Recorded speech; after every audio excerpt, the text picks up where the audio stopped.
अस्सलाम वालेकुम स्टूडेंट्स। आज हमारा आर्टिकल नंबर 2 है इंग्लिश लर्निंग का। सेंटेंस की मेकिंग हमने देख ली थी कि जब भी आप सेंटेंस इंग्लिश में बनाएंगे तो उसमें सब्जेक्ट, उसके बाद वर्ब और उसके बाद ऑब्जेक्ट आएगा। तो आज आपने जो चीज़ सीखनी है वो है प्रोनाउन। आप जानते हैं कि सब्जेक्ट जो है ये एक नाउन है, लेकिन इसका मतलब यह है कि सेंटेंस में यहाँ पर किसी का नाम हो सकता है, अरशद हो सकता है, असलम हो सकता है, बदर हो सकता है, कुछ भी हो सकता है, ठीक है।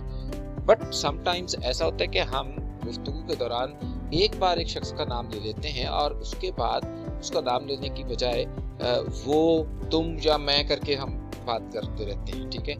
तो ये जो अल्फाज किसी नाउन की जगह इस्तेमाल होते हैं उन्हें हम कहते हैं प्रोनाउन।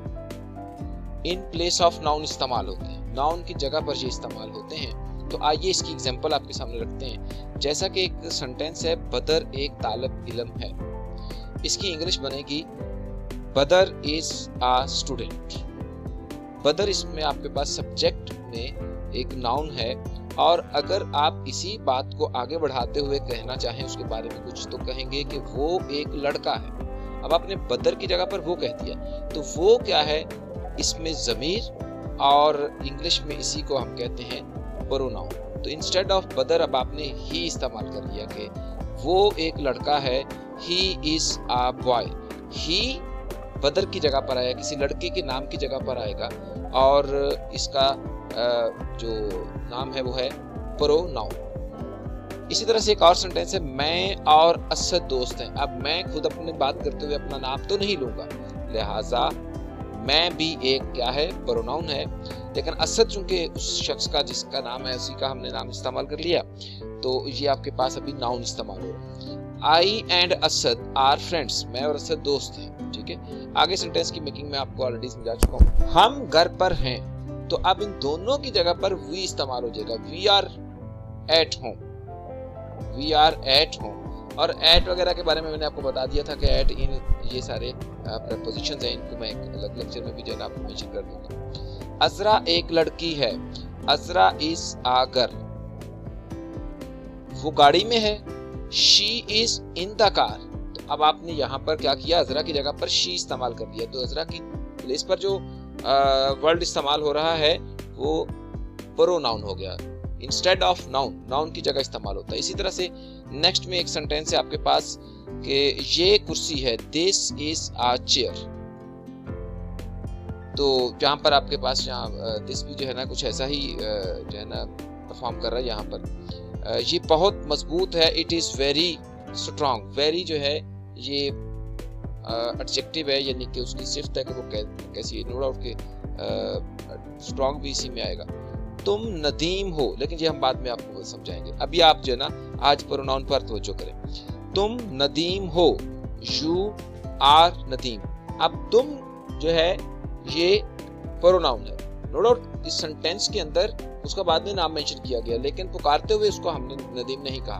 तो ये सेंटेंस में बहुत अहम बात है कि नाम उसका बेशक सेंटेंस में एंड पे यूज हुआ है, लेकिन जब उसको मुखातब किया गया तब उसके लिए उसका नाम इस्तेमाल नहीं हुआ, तब तुम कहा गया। इसका मतलब वो सामने बैठा हुआ था, तुझसे बात हो रही थी। मैं और हम जो बात कर रहे होंगे, जाहिर बात वो अपने लिए इस्तेमाल करेंगे, और जिससे बात कर रहे होंगे उसके लिए यू इस्तेमाल करेंगे। वो बहनें हैं, इसका मतलब है कि वो इस वक्त यहाँ पर मौजूद नहीं है जिसकी हम बात कर रहे हैं, या जिसके साथ हम बात कर रहे हैं वो नहीं है बहनें। तो हो सकता है वो मौजूद हो हमारे सराउंडिंग में, बट जिसके साथ हम बात कर रहे होते हैं सिर्फ उसी को यू कहते हैं, और बाकी जिसके साथ बात नहीं उस वक्त हो रही होती वो आपके पास ही, शी और दे वगैरह वर्ड की इस्तेमाल होती है। वो बहनें हैं, दे आर सिस्टर्स। आप जानते हैं ज्यादा के लिए हम आर इस्तेमाल करते हैं। मैं खिलाड़ी हूँ, आई एम अ प्लेयर। तो आपने नोटिस किया कि आज हमने सेंटेंस जो है स्टार्ट करते हुए नाउन की जगह पर प्रोनाउंस इस्तेमाल किए। और ये कितनी किस्म के हैं? प्रोनाउन है 3 किस्म के। एक है फर्स्ट पर्सन, यानी कि फर्स्ट पर्सन उसे कहा जाता है जो बात करने वाला होता है। तो ये 2 प्रोनाउन इसमें इस्तेमाल होते हैं। अगर मैं हूं तो आई इस्तेमाल होगा, अगर ज्यादा लोग बात करने वाले हैं या जिनकी तरफ से बात हो रही है या जो है ना डिस्क्राइब कर रहे हैं किसी भी सीन में, तो हम का लफ्ज इस्तेमाल होगा। और अगर इसी तरह से जिससे बात कर रहे हैं हम वो हमारी गुफ्तगू का सेकंड पर्सन होता है। उसके लिए आप तुम या आप उर्दू में इस्तेमाल करते हैं, इंग्लिश में यू का लफ्ज़ इस्तेमाल करेंगे। और जिसके साथ जो इस वक्त आपके सामने, यानी कि जो बात करने वाला भी नहीं, बात सुनने वाला भी नहीं इस वक्त, बल्कि इनके अलावा कोई भी है, उसको हम थर्ड पर्सन बोलते हैं। तो 3 ही बस टाइप्स हैं प्रोनाउन की। और जो थर्ड पर्सन है वो ही भी हो सकता, इस्तेमाल हो सकता है उसके लिए अगर वो लड़का होगा, और शी भी इस्तेमाल हो सकता है, और दे भी इस्तेमाल हो सकता है।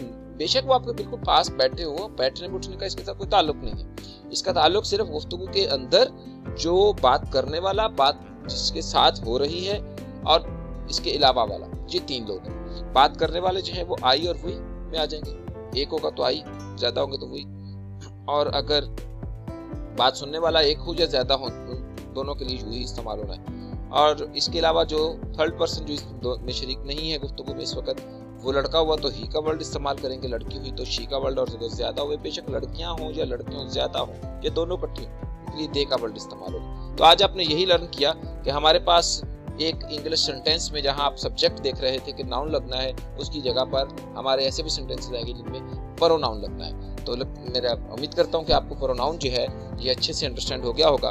तो इंशाल्लाह ताला मिलते हैं एक नेक्स्ट वीडियो के साथ। और इस वीडियो को अब आपने सब्सक्राइब करना है, शेयर करना है, लाइक करना है, और कमेंट बॉक्स में कमेंट जरूर करना है। Thank you so much. Allah हाफिज़।